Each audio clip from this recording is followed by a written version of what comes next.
Mr. President, while we're standing here right now in Washington, D.C., in the middle of an afternoon, protests are happening all over Iran right now. The latest news reports coming out from social media and from the very limited media that can get out of Iran, massive protests are in the streets of 20 different cities in Iran right now.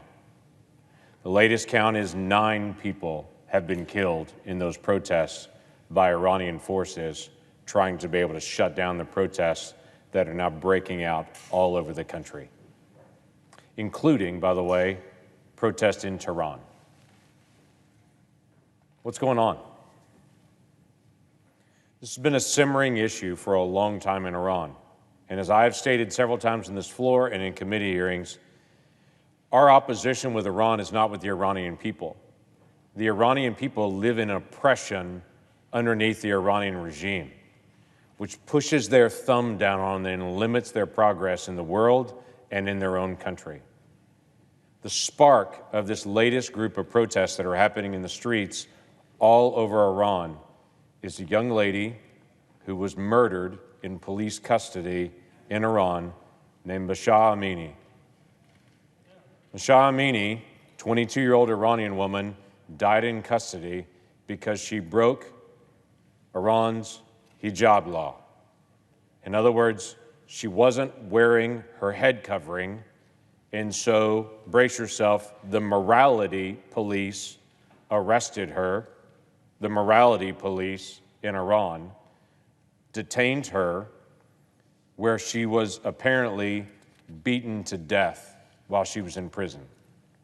Now, the police and the regime have come out and said she had sudden heart failure, but with multiple injuries around her head. That's not sudden heart failure. And the nation, once again, of Iran is rising up to say this has to stop.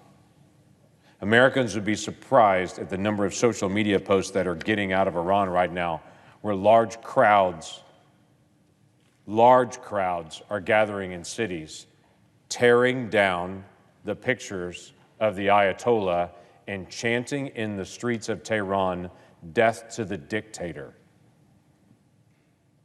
I have friends in Iran that have actually sent me some of the social media posts to be able to show me this is what the street looks like today. This is breaking out across Iran. Now, what's interesting is at the same time, the president of Iran has been allowed to be able to come into the United States to be at the UN General Assembly, to be able to speak out for the regime's benefit to the rest of the world.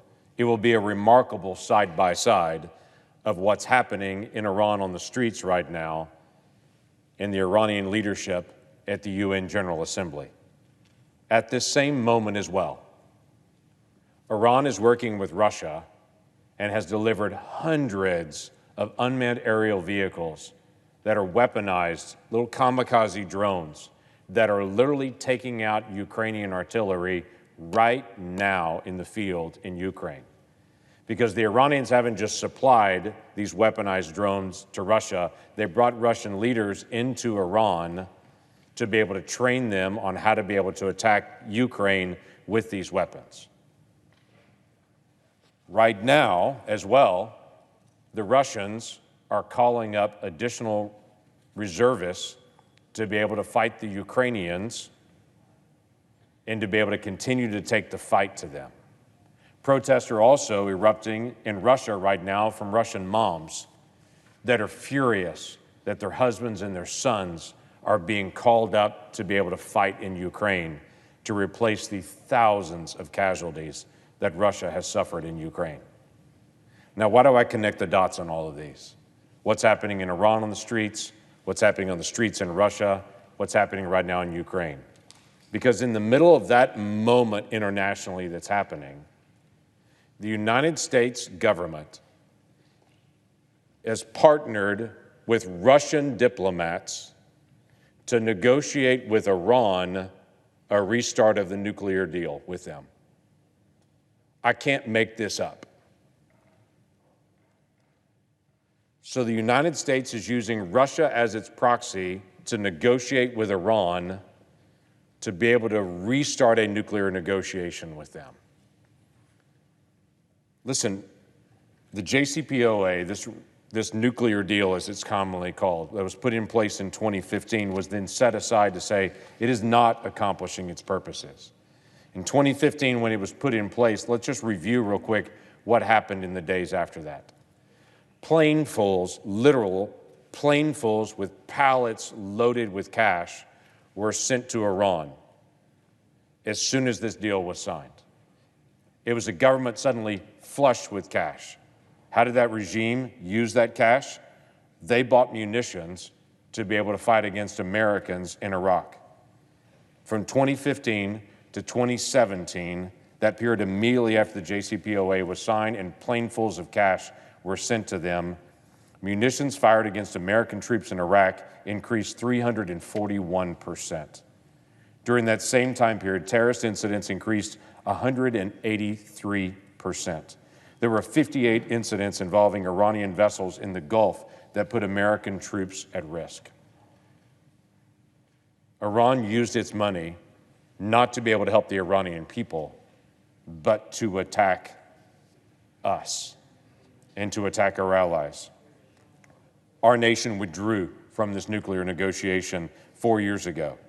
After that happened, Iran's exports of crude oil declined by more than 2 million barrels a day, cutting off a major supply of money into the regime. Iran's defense budget was then cut 28% because of those revenue shortfalls.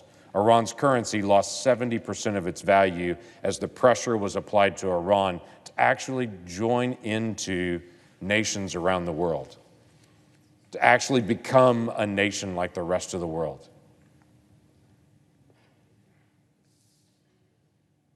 I'm bringing a sense of the Senate today. It's an issue that I brought multiple times. We should have ongoing dialogue with Iran. They are ambitious to become a nuclear weapons-capable nation. They are the single largest of the state sponsor of terrorism in the world. They are the destabilizing force in all of the Middle East. Every nation in that entire region has to prepare themselves for an inevitable, erratic, irrational attack from Iran. And every nation fears the day that they gain a nuclear-capable weapon.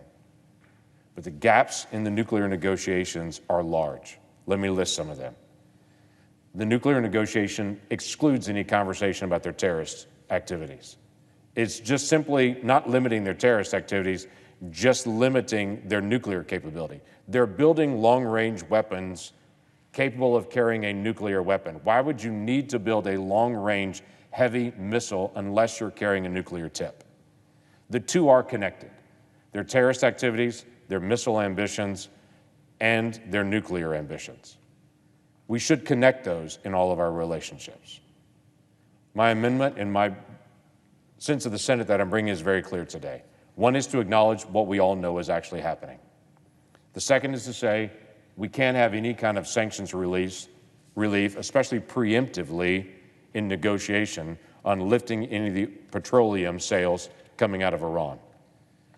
The next section of it, third section of it, is simply not limiting or not releasing any of the sanctions on the Iranian Revolutionary Guard Corps. They're the core of the terrorist activities in the areas. They were the trainers for those that actually attacked Americans in Iraq.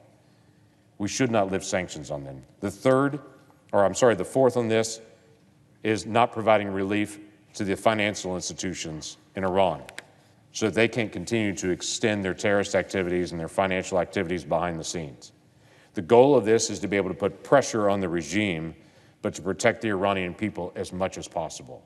The final statement that's in this sense of the Senate is to affirm our long-term friendship with the people of Iran and our understanding that they are living under the thumb of this regime.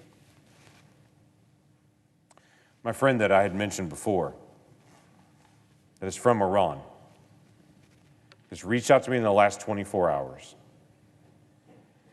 with this simple question. The Iranian people are on the streets trying to gain their freedom, trying to be able to speak and live their faith as they choose to. And here's this question: what are the Americans going to do to stand with us? That is a fair question for this body.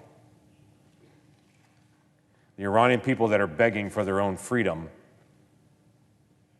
do not want the American response to be sending cash to the regime so they can oppress their people more, or lifting the sanctions at this moment so that the regime can continue to advance its terrorist activities, or just disengaging from its missile ambitions that destabilizes the region, or to continue to be able to use Russia as a proxy for the United States of America, while Russia is literally using Iranian drones to attack the Ukrainians. Let's speak with a clear voice to the Iranian people on the streets. They want to hear the United States say, we stand with your passion for freedom, not we stand with the regime and what they're trying to do to you. So, saying all that, as if in legislative session, I ask unanimous consent that the Committee on Banking, Housing, and Urban Affairs be discharged from further consideration of S. 1950, and the Senate proceed to its immediate consideration. I ask further that the bill be considered read a third time and passed, and that the motion to reconsider be considered made and laid upon the table.